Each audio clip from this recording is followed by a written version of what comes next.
Faisant face à l'île du Levant, et attenant au massif des Maures, Saint-Clair permet à ses habitants, de vivre dans un espace semi-campagnard, et bénéficier d'un microclimat, propice à une vie à l'air libre.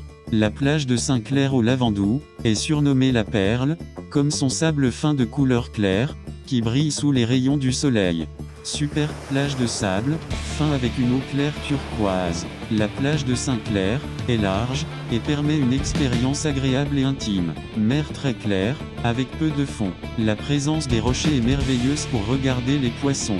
Très encombrée l'été, hors saison, elle reste un lieu de promenade et de pause. Pas de problème pour les résidents de Saint-Clair, ou du Lavandou, qui peuvent y venir à pied, mais en saison, il est très difficile de trouver une place de parking à proximité. Une grande partie de la plage est malheureusement occupée par des plagistes, avec leurs matelas, ce qui réduit de manière non négligeable la partie publique. La vue sur l'île du Levant, la conjonction de la mer avec les montagnes sauvages des Maures, les restants, qui autrefois étaient plantés de fleurs, font que Saint-Clair puisse mériter l'appellation de Riviera. Dans son passé, notre quartier a su attirer des créateurs, notamment des peintres et hommes de lettres, qui savouraient le côté littoral sauvage de Saint-Clair. De Henri Edmond Cross, à Theo van Rysselberg, Paul Signac, Maximilien Luce, Émile Verhaeren et André Gide. Le parcours des peintres permet de situer le lieu où fut posé le chevalet. Pourquoi Saint-Clair ne serait-il plus un lieu d'inspiration? Peut-être par une paire de couleurs traditionnelles. La maison Théo, devenue musée et galerie d'art, peut-elle devenir un centre de création? La peinture et la sculpture ne sont plus les seuls arts graphiques, mais il existe des créateurs qui ne demandent qu'à s'exprimer. Pour cela, il faudrait redonner à Saint-Clair un rayonnement qui dépasse la seule attraction balnéaire. Une attraction locale est la cascade, active après des pluies abondantes. Elle est malheureusement souvent à sec, mais son empreinte dans les rochers nécessite quand même une visite. Entre montagne et mer, la route des Crêtes offre une vue splendide sur la mer Méditerranée, sur les petites criques, les anses, les différentes pointes de la côte, mais également sur la montagne. Il est possible ainsi de se retrouver au milieu des pins, des vallons, et de pouvoir se retourner face à la mer.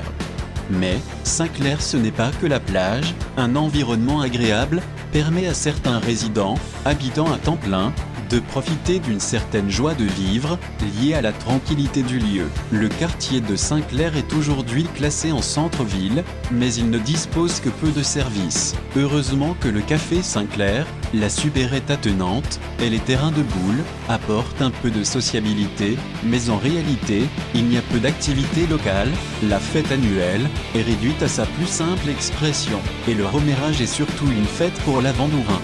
Les requins de l'immobilier ont mis leurs pattes sur Saint-Clair.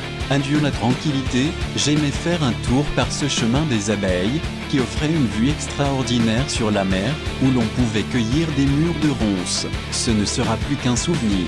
Autrement, belle construction, en béton, dans le style du moment. Un ersatz de tradition reste présent, avec le mur en pierre, héritage d'une ancienne restanque, mais ça ne sera certainement pas suffisant pour inspirer des créateurs. D'ailleurs, les requins n'ont que faire de l'art, ce qui leur importe c'est le fric, vendre vite pour continuer à transformer notre environnement en littoral bétonné, avec les nuisances qu'ils ont avec. Ceux qui cherchaient un certain retour aux sources à Saint-Clair, vont en être pour leurs frais. Après les requins, voici les rapaces de l'immobilier, qui déplacent leur terrain de chasse à Saint-Clair. Décidément, on ne peut pas être tranquille, quand on nuit pas à votre environnement, on voudrait vous spolier. Il y en a qui s'enrichissent, et d'autres qui devraient se soumettre à la loi du profit. Tout ça pour notre bonheur, paraît-il. Le rapace immobilier est arrivé sur notre maison, ainsi que celle de nos voisins immédiats, dont les habitations sont inclus dans le lot BH154. Porteur d'une sympathique lettre, qui nous propose de vendre à la société de promotion immobilière Marignan, notre maison, qui serait alors détruite. Ainsi que toutes celles de tout le lot, leur but est de construire un immeuble à constructibilité élevée. Il paraît que le plus haut autorise ceci sur ce lot, merci la mairie. D'après eux, on serait correctement indemnisé. Je ne le crois pas, en fait ce qui les intéresse, c'est le terrain. Comment pourraient-ils indemniser un terrain, au prix du mètre carré habitable à Saint-Clair? Je ne suis pas sûr, également, que ça fasse l'affaire des propriétaires, de l'immeuble se trouvant derrière notre maison. Pour moi, il n'en est pas question, et il n'y a aucune obligation, pour l'instant, à moins que la mairie joue du droit de préemption. Tout est possible aujourd'hui, l'argent est roi, les citoyens ont peu de recours, face aux requins de l'immobilier. Comment transformer un joli coin de verdure et de construction traditionnelle en un bloc de béton à la mode? Tant pis pour le décor. La société que nous vivons aujourd'hui me dégoûte. Cette société Marignan n'a que 4 ans d'existence et a déjà financé 17 projets en PACA, dont un au Lavandou. Son PDG, seul décisionnaire, Cyril Desvaliers, jeune loup de la Business School, qui loge en Grande-Bretagne, c'est un gestionnaire financier qui ne néglige aucun moyen pour arriver à ses fins. Il est vrai que tout est organisé pour permettre à ces gens-là de devenir riches en peu de temps. Toi, petit propriétaire, qui a travaillé toute ta vie pour t'acheter un logement décent, qui y a mis toute ton énergie, pour le rendre plus agréable, tu devrais laisser la place. Calculons, 120 mètres carrés, multiplié par 6, largeur, hauteur, cela fait ces appartements, entre 40 et 80 mètres carrés, à 300 000 € en moyenne, cela fait 4 800 000 €, rien que pour notre surface, également, à multiplier par 4. L'équité serait donc d'être indemnisé au quart, soit 1 200 000 €. Mais avec cela les petits deviendraient riches, et ce ne serait pas normal.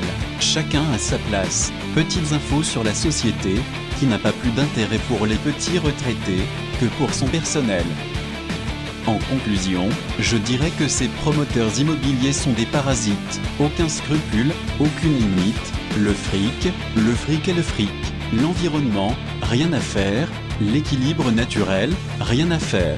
Et des petits retraités qui disposent de 120 mètres carrés habitables, sur 400 mètres carrés de terrain, ça ne doit plus exister, sauf évidemment, pour les gens de leur classe. Et les Français laissent faire, les maires sont complaisants. Faudra-t-il faire comme les Corses, pour protéger le littoral varois? Moi, qui ai des origines provençales, quand je regarde le passé, sur les tableaux des anciens peintres résidant à Saint-Clair, je pleure.